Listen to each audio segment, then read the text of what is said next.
An innate talent. Yeah, and I think that there are certain areas where genetic inheritance is very significant. As I say, for height, you need to be tall to be good at basketball. You can't practice your way to greater height.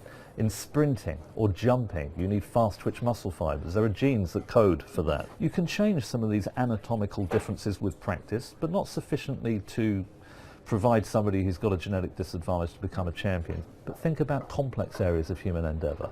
The ability of a table tennis player to hit a moving ball, the fine motor skill, that's not genetic, that's not a physical thing, that's the sophistication, as it were, of software encoded in the motor cortex and other related brain areas that nobody's born with. You know, I grew up on a street in Reading that had more than half of Britain's table tennis champions. It wasn't because of a genetic mutation that hit that road and eluded the surrounding streets and villages. We had a great coach, we were very motivated, there was healthy competition between the people on this street. The most important thing is we all had a set of keys to the only 24-hour-a-day table tennis club in the whole of the south of England. That is the extent to which this richer picture of success can shape how people have opportunities, have the willingness to be motivated, and ultimately reach world-class levels of performance.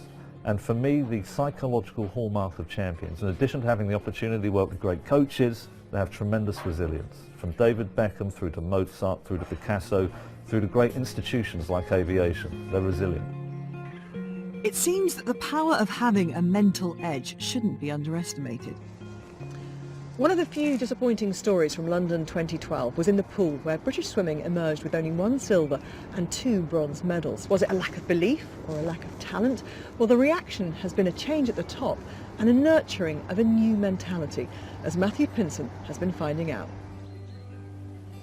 The margins in sport between winning and losing are absolutely tiny. In the pool in London in 2012, the British swimming team got the wrong side of the equation. Their lottery money got cut and there were some big organisational changes. But the question when you're looking for improvement, does it come from the athlete or from the structures that you build around them?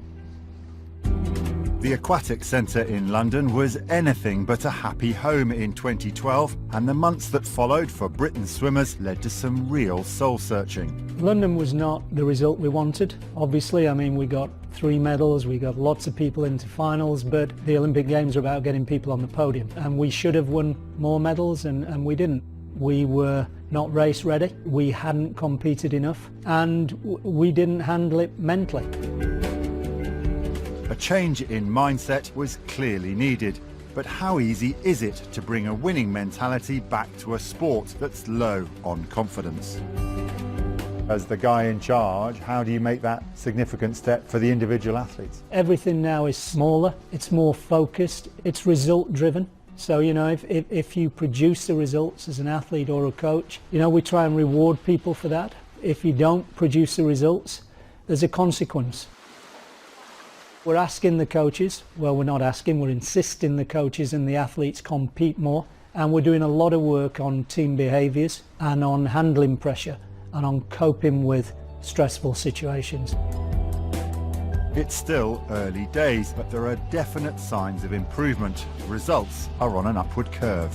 How important was 2014 as a season for you to sit on the side of the pool and watch it? Yeah, significant really, because it was the first time we'd actually started to do the things that we wanted to do. You sit there nervously, you know, anticipating, hope this goes well, fingers crossed, but in reality, started by the Commonwealth Games. When you look at our gold medal performance as well as our overall medal performance, that was a significant uplift. So perhaps the natural talent was there in London, but the structure surrounding the athletes wasn't right. This new setup is about creating an environment nurturing the swimmers so they have the best chance to perform at the highest level.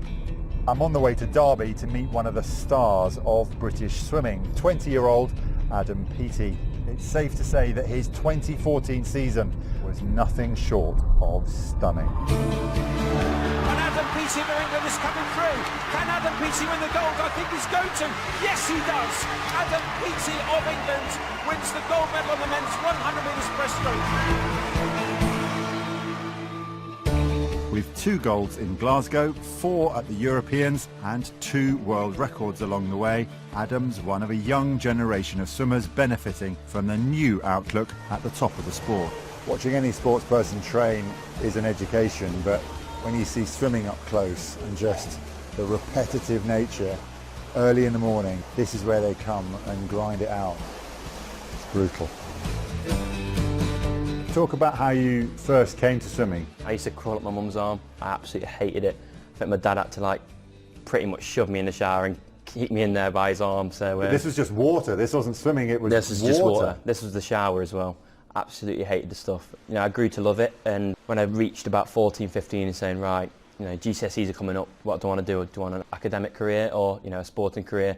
And, you know, not many choose a sporting career. It has its ups and downs, but and it's a huge gamble. But I chose that gamble, and you know, every day since then I've put 110% effort in. Do you think you had a sporting heart in there somewhere waiting to get out? I tried a bit of football, but I missed the ball every time, so I didn't think that was going to go too well. You know, every time I get in the water, anywhere in the world, it's as cliche as it sounds, it is home. When someone comes beside me and tries to race me, I can just switch that game head on and, you know, take it with them, and it doesn't matter how tired I am, something just brings something out inside of me, that kind of sporting heart that I need to, you know, to succeed. You've got to, you know, stare back fear in the face when you're coming on those blocks saying, right, can I do this? You've got to stare everything back in the face and, you know, say, right, I can have this. And that is pretty much what goes in my head, I can have this. So I don't know whether it's psychological because I know he's fast, but watching Adam in the pool doing breaststroke, it's amazing. He's just a machine. From a boy that was scared of water to a world record holder, Adam wasn't obviously a natural. So what is it that's made him such a winner? Okay, we're going to give you an extra 15 on this one, guys, at the halfway point. We're going to go on the top. The first time I saw him do his other strokes, I was kind of like, okay, right, there's some work to do. And then I caught eye of him doing breaststroke, and then I saw him race breaststroke, and then I was just, it was a complete game changer for me. So I saw he's definitely got some huge potential. Whilst he had the physical parameters, what is it inside his head that he's doing right? He's a gladiator. So I always say there's three characters to Adam. There's Adam at home, who's quite a soft character. There's Adam, the 20-year-old boy, who's just a disgusting 20-year-old boy, as they are. And then there's Adam, the swimmer. And he's a gladiator when he's a swimmer. His character is, you know, you go hard or you go home. If you want the best, you've got to make the best of every session. Adam, we're going fly kick underwater. Then we're going to pull out, but only the top half. I feel like now we've both got lucky. You know, I think he had the right mentor from a 14-year-old to now, and I think he copes well now because of those things we talked about when he was younger. And I feel because of my international experience, alongside the things I've learned along the way, I'm strong enough to, you know, help guide the fastest man on the planet. After spending time with Adam and Mel, it's clear they're incredibly focused. They're driven to win, and that reflects the change in mindset in the sport. With Rio fast approaching and a World Championships a few months away, what could that mean for medals there? With sport, anything can happen. But what we're going to continue to do is we're going to keep moving forward. We've talked about being good, we've talked about being great, and we've talked about trying to be a legend. And that's the direction we want to head in. As a country, we have got the best chance of a lifetime. As Mel's always said to me, you know, don't race the occasion, just race the race, and it is only 2 laps of the pool. It's difficult to judge just how much an impact getting what goes on behind the scenes right has on performance. Being in the right setup does help, and the changes British Swimming's made are working. But regardless of the environment, you still need some very important building blocks. You need talent. There's no doubt about that. You need a natural ability and you need a natural physique. But once you've got that, I think the far bigger gift is in the mind. Because I coached for 30 years and I've seen a lot of talented athletes who don't make it. And that's about this ability to apply yourself every day, to have this absolute dream and belief and to go after it. Hunger, desire, creating a winning environment all appear to be crucial factors in nurturing talent. British Swimming have found a real talisman in Adam Peaty. The World Championships start in July, and they'll give an important marker for how far the team have come. Sir Clive Woodward coached the England Rugby Union team to World Cup glory in 2003 and is the former Director of Sport at the British Olympic Association. It's fair to say he's a man familiar with the art of winning. So I've had this DNA test and it showed me all kinds of markers and things that I could have done with training and how I should have balanced my power and endurance, my diet, and how I could have got more out of myself. For you, how much of it is in a test tube? How much of it is learnt and coached? I think your biological makeup is important. I think it's what happens after you're born, the experiences you go through. But it does help if you start off with these, biological gifts that you're kind of born with to help you on the way. But I don't think it's the be all and end all. I think you can create an athlete. The key thing is finding out what sport you're going to be good at at as young an age as possible, and start the coaching process as early as you can. So in that cycle, in that build-up to that Rugby World Cup in 2003, if genetic profiling and DNA testing had been available, would you have used it? Oh yes, definitely, just out of sheer Nosiness. interest. We did a lot of profiling in terms of psychometric profiling as opposed to genetic profiling. When I was in charge of England, no one offered me that, but I'd always take it even if I wasn't going to use it. It sounds to me like the personality is as important almost as technical ability and physical prowess to you. If you've got the right attitude, and I think attitude can be measured, I think you can coach attitude.